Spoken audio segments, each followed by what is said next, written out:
السلام علیکم ورحمۃ اللہ وبرکاتہ۔ پیارے دوستو، آپ دیکھ رہے ہیں یوپیڈیا چینل۔ ہم آپ کو اپنے چینل پر خوش آمدید کہتے ہیں اور اللہ تعالیٰ سے دعا کرتے ہیں کہ اللہ تعالیٰ آپ کو تمام پریشانیوں سے محفوظ رکھے۔ دوستو، آج کا عمل جو آپ لوگوں کے سامنے میں لے کر حاضر ہوا ہوں، یہ بڑا ہی کمال کا، بڑا زبردست قسم کا عمل ہے۔ آپ لوگوں نے توجہ اور دھیان کے ساتھ پوری ویڈیو کو سننا ہے۔ پیارے دوستو، آج کا جو میں عمل بتاؤں گا وہ سورہ فاتحہ کے بارے میں عمل ہے۔ سورہ فاتحہ سے تقدیر بدلتے ہم نے خود دیکھی ہے۔ دنیاوی اور روحانی معاملات میں تمام قسم کے حل کو پیش کرنے والی یہ بہترین صورت ہے۔ پیارے دوستو، انسان جب بیماریوں سے عاجز آ جاتا ہے تو ڈاکٹر بھی اسے روحانی علاج کا مشورہ دیتے ہیں۔ اب تو بہت سارے ہسپتالوں میں قرآن تھراپی شروع ہو چکی ہے۔ کئی بار لوگوں کو اللہ کے کلام سے شفا پاتے دیکھا اور سنا ہے، جن کا اب عقیدہ ہے کہ جو کام ادویات نہیں کر سکتی وہ اللہ کا کلام سب سے بہتر کرتا ہے، اور یہ سب سے بہترین اور افضل علاج ہے جس میں شفائے کاملہ موجود ہے۔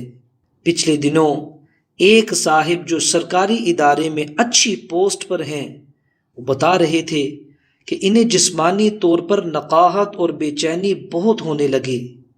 تھکن ہر وقت سر پر سوار رہتی، جبکہ دفتر کا کام اتنا حساس ہے کہ اس میں غفلت کی کوئی گنجائش نہیں۔ انہوں نے اس کا علاج سورہ فاتحہ سے کیا۔ بتانے لگے کہ انہوں نے انتہائی پرسکون حالت میں پوری یکسوئی سے سورہ فاتحہ کو ٹھہر ٹھہر کر پڑھنا شروع کر دیا اور اپنا معمول بنا لیا۔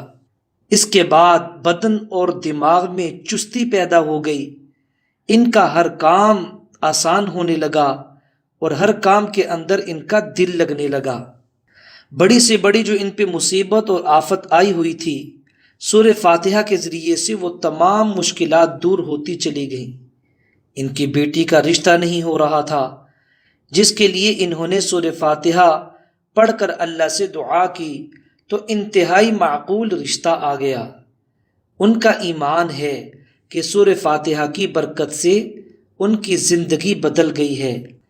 پیارے دوستو، اس میں کوئی شک بھی نہیں ہے کہ سورہ فاتحہ کی برکات اور فیوض سے بے شمار لوگ مستفید ہوئے ہیں۔ سورہ فاتحہ سے شفا کے بارے میں صحیح بخاری میں ایک جامع حدیث موجود ہے جو کہ یوں بیان کی گئی ہے۔ محمد بن مثنیٰ نے کہا ہے کہ ہم سے وہب بن جریر نے بیان کیا، وہ کہتے ہیں کہ ہم سے ہشام بن حسان نے بیان کیا، ان سے معبد بن سیرین نے، اور ان سے حضرت ابو سعید خدری رضی اللہ تعالی عنہ نے بیان کیا کہ ہم ایک فوجی سفر میں تھے۔ رات میں ہم نے ایک قبیلے کے نزدیک پڑاؤ کیا، پھر ایک لونڈی آئی اور کہا کہ قبیلے کے سردار کو بچھو نے کاٹ لیا ہے اور ہمارے قبیلے کے مرد موجود نہیں ہیں، کیا تم میں کوئی بچھو کا جھاڑ پھونک جاننے والا ہے؟ ایک صحابی یعنی خود ابو سعید اس کے ساتھ کھڑے ہو گئے۔ ہم کو معلوم تھا کہ وہ جھاڑ پھونک نہیں جانتے، لیکن انہوں نے قبیلے کے سردار کو جھاڑا تو اسے صحت ہو گئی۔ اس نے اس کے شکرانے میں 30 بکریاں دینے کا حکم دیا اور ہمیں دودھ پلایا۔ جب وہ جھاڑ پھونک کر واپس آئے تو ہم نے ان سے پوچھا، کیا تم واقعی کوئی منتر جانتے ہو؟ انہوں نے کہا کہ نہیں، میں نے تو صرف سورہ فاتحہ پڑھ کر اس پر دم کر دیا تھا۔ ہم نے کہا کہ اچھا، جب تک ہم رسول کریم صلی اللہ علیہ وسلم سے اس کے متعلق نہ پوچھ لیں، ان بکریوں کے بارے میں اپنی طرف سے کچھ نہ کہو۔ چنانچہ ہم نے مدینہ پہنچ کر حضور صلی اللہ علیہ وسلم سے ذکر کیا تو آپ صلی اللہ علیہ وسلم نے فرمایا کہ انہوں نے کیسے جانا کہ سورہ فاتحہ ایک شفا ہے۔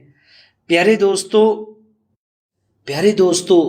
سورہ فاتحہ کو فاتحۃ الکتاب بھی کہا جاتا ہے الشفا بھی کہا جاتا ہے، الکتاب بھی کہا جاتا ہے۔ یہ بڑی خوبصورت صورت ہے، اس میں بڑی تاثیر اور بڑی طاقت اللہ تعالیٰ نے رکھی ہے۔ اس لیے رسول پاک صلی اللہ علیہ وسلم نے ارشاد فرمایا، سورہ فاتحہ میں موت کے علاوہ ہر مرض کا علاج ہے۔ تو پیارے دوستو، ہمیں جو بھی کوئی مشکل پیش ہو، دنیا کا کوئی بھی کام ہو، عزت چاہیے، شہرت چاہیے، ہمیں مال و دولت چاہیے، ہمیں کسی بیماری سے شفا چاہیے، یا کوئی بھی پریشانی میں ہم مبتلا ہیں اس سے نجات چاہیے، تو ہمیں یہ سورہ فاتحہ کے عمل کو کرنا ہے۔ پیارے دوستو، یہ عمل کیسے کرنا ہے اس کا طریقہ میں آپ لوگوں کو بتا دیتا ہوں۔ آپ توجہ اور دھیان کے ساتھ اس عمل کو سن لیجئے۔ بہت آسان ہے۔ سب سے پہلے آپ نے ممکن ہو تو غسل کر لینا ہے۔ اگر غسل کر کے آپ یہ عمل کریں گے تو اس کی بہت زیادہ تاثیر ہوگی، لیکن اگر آپ کسی بھی وجہ سے غسل نہیں کر پا رہے تو آپ کم از کم وضو کر کے اس عمل کو شروع کیجیے گا۔ باوضو ہو کے قبلہ کی طرف منہ کر کے بیٹھ جائیے، اور پھر 3 دفعہ رسول پاک صلی اللہ علیہ وسلم پہ درود پاک پڑھنا ہے، اور درود اس طرح سے پڑھنا ہے، جزا اللہ عنا محمدا ما هو اہلہ، جزا اللہ عنا محمدا ما هو اہلہ۔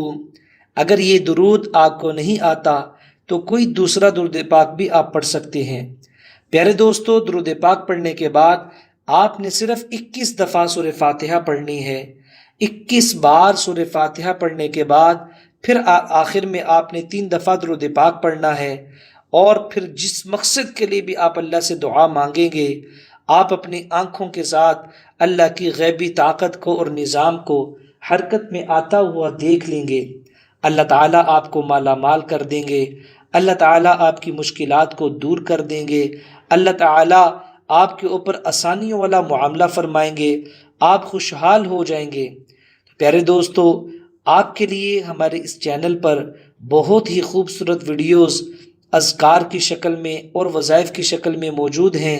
الحمدللہ ثم الحمدللہ، اللہ تعالیٰ کا لاکھ لاکھ شکر ہے کہ ہمارے اس چینل کے ذریعے سے لاکھوں ہزاروں لوگ مستفید ہو رہے ہیں، اور اللہ تعالیٰ کی ذات عالی سے اپنے اپنے مسائل حل کروا رہے ہیں۔ آپ بھی بتائے گئے عمل کو بتائے گئے طریقے کے مطابق کریں، پورے یقین اور ایمان کے ساتھ کریں، انشاءاللہ تعالیٰ آپ بھی خوشحال ہو جائیں گے، اللہ تعالیٰ آپ کی بھی پریشانیوں کو دور فرما دیں گے۔ ویڈیو اچھی لگی ہو اس کو لائک بھی کر دیں اور آگے شیئر بھی کر دیں۔ اچھی چیز کو دوسروں کے ساتھ پھیلانا، شیئر کرنا، یہ مستقل صدقہ جاریہ ہے۔ اللہ تعالیٰ ہم تمام حضرات کو اپنے حفظ و امان میں رکھے۔ السلام علیکم ورحمۃ اللہ وبرکاتہ۔